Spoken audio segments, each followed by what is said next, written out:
quiero dar la bienvenida en este espacio al doctor Julián Atilano, que es sociólogo, analista político, profesor de la Facultad de Ciencias Políticas y Sociales de la UNAM, investigador postdoctoral de Tlatelolco Lab.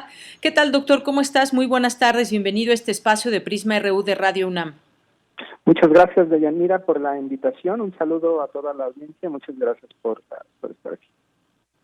Bien, pues doctor, desde ayer traemos este tema al análisis que tiene que ver con el presupuesto que presentará el gobierno federal al INE para que pueda adecuarse a un presupuesto austero y que además pues se pueda llevar a cabo la revocación de mandato. Básicamente de ahí parte todo esto y pues bueno, entre las distintas voces también queremos analizar ahora pues de esta perspectiva donde pues se ha cuestionado también mucho recursos que utiliza el INE. Me gustaría saber en principio pues que nos des una reflexión de lo que significa el Instituto Nacional Electoral actualmente, digamos, pues algunos de sus comportamientos que ha tenido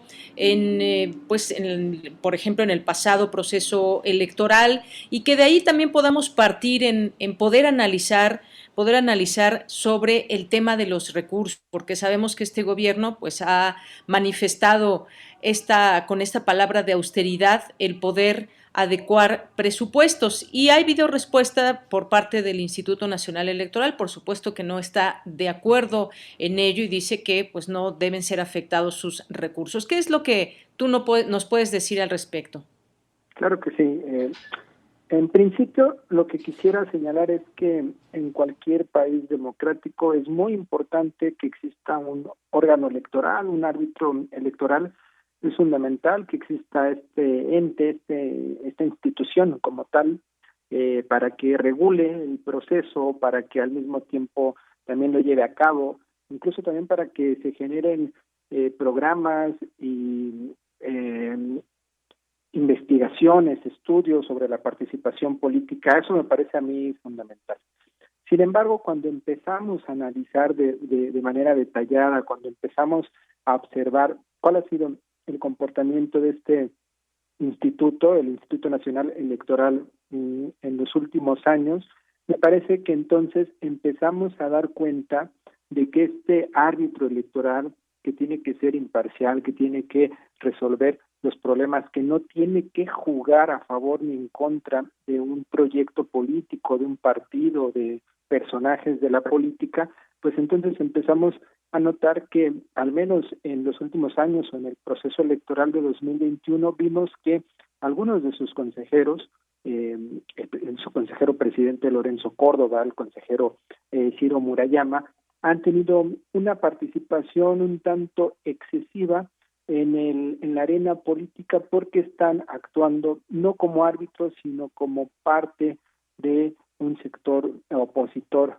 al gobierno. Se ha documentado en distintos espacios, en el Tlatelolco Lab, donde participo como investigador. Hicimos un estudio y dimos cuenta, por ejemplo, de algunas de las arbitrariedades que ha tenido el órgano electoral.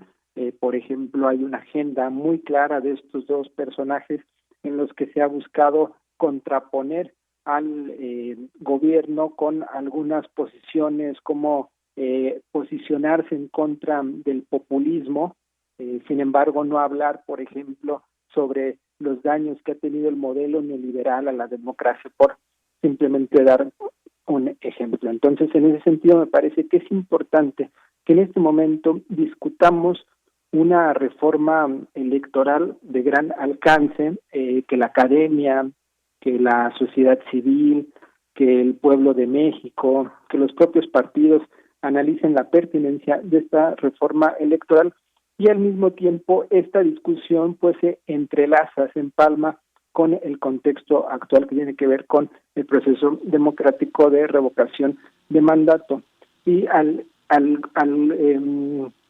traslaparse estas dos discusiones, pues viene un tema fundamental y es el tema que dejamos aquí sobre la mesa y tiene que ver con los recursos y la austeridad de este Instituto Nacional Electoral. Mira, para entrar en materia de Yanira, pues Ujú. No es posible que, por ejemplo, de enero a noviembre del año pasado, el Instituto Nacional Electoral haya gastado 95 millones de pesos en el rubro de lavandería, limpieza, higiene.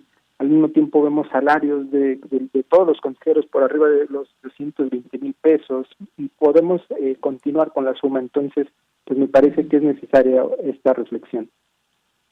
Bien.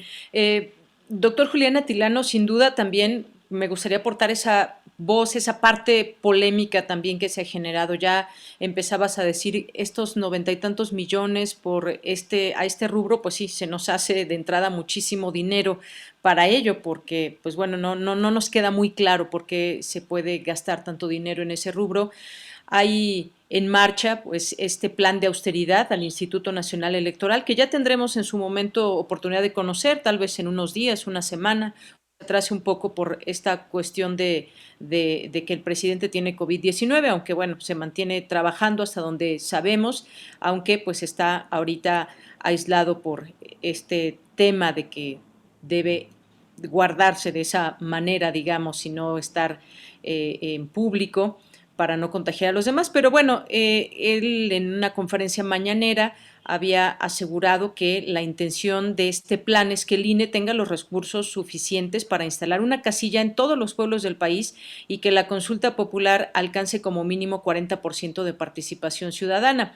Pero además de este plan de austeridad, también dijo pues que se iban a exhibir estas extravagancias, así lo llamó, exhibirá el gasto que hacen los consejeros del INE, por ejemplo, en asesores, renta de vehículos, viáticos, gastos médicos especiales, entre otros rubros, e incluso se ha llegado a decir que pueden ser legales todos estos salarios, pero inmorales ante un país con salarios muy bajos y que cuesta mucho recuperar el salario y se va también por este tema político, pero que también nos interesa saber realmente o cómo se tasan esos salarios que tienen los consejeros, por ejemplo. Eso es parte de lo que se cuestiona también desde el ámbito social, doctor. Totalmente. Viene aquí también una reflexión que tiene que ver con la ética y que justo nos invita a pensar, a reflexionar sobre la vida digna de las personas, sobre los salarios. Si mal no recuerdo, el promedio a nivel nacional de ingresos que tienen las personas es de 6,000 pesos mensuales. En ese sentido, hablar que los consejeros tienen salarios superiores a los 220,000 pesos, que el aguinaldo rondó en los 450,000 pesos, que el consejero presidente tiene 11 asesores, de esos 11 asesores, 4 de ellos ganan más de 104,000 pesos, 3 de ellos ganan 96,000 pesos, un poco más, 3 de ellos 70,000, un poquito más, y solo uno de ellos 35,000. Cada uno de los consejeros y consejeras tienen asesores que sus salarios rondan aproximadamente en ese estimado. En ese sentido, pues me parece a mí una grosería frente a la gran desigualdad y mucho más que no hayan aceptado, que se hayan amparado para bajarse el sueldo. Muchas veces se dice que este tipo de consejeros tienen que tener sueldos altos porque están ante constantes presiones que grupos de poder, grupos fácticos, grupos políticos los presionan, que por eso deben de tener salarios altos. Pero yo me pregunto, ¿acaso el presidente de México no tiene también presiones fuertes? ¿Acaso el presidente no tiene mayores presiones que los consejeros y su salario es un poco más de 100,000 pesos? Entonces, me parece que esta distinción de salarios o decir yo necesito ganar más porque si no me voy a corromper, pues también nos habla de la calidad ética de ciertos personajes de la vida pública. Estamos en un momento en donde el tema de la austeridad tiene que tomarse muy en serio y además pensar que el árbitro electoral tiene, como institución, tiene que reducirse. No podemos tener un órgano electoral tan costoso. Me parece que sí es necesario un plan de austeridad como lo propone la Presidencia de la República y como sabemos ni es vinculante ni y los propios consejeros lo pueden tomar o no, pero sí me parece importante que se discuta estos gastos suntuosos que estamos viendo y la posibilidad de poder reducirlos. El día de ayer un columnista sacó un informe una nota sobre el seguro de gastos médicos de estos consejeros que incluían un aspecto que era una cuestión de como de servicio psicológico, por si te robaban, por ejemplo, un automóvil, entonces ante esta cuestión que te puede generar psicológicamente, pues puedas acudir. Entonces me parece que sí es importante que se exhiban estos salarios, no solo para dimensionar las distancias y desigualdades que hay en México, sino también para entender y comprender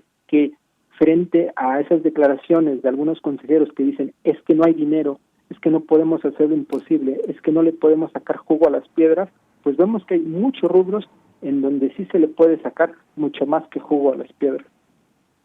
Bien, doctor Julián Atilano, pues sí, ante un escenario también de desigualdad en nuestro país, donde pues justamente vemos salarios exorbitantes y salarios muy, muy bajos. No estamos hablando de la iniciativa privada, estamos hablando de, pues, de un presupuesto que se genera desde los propios ciudadanos.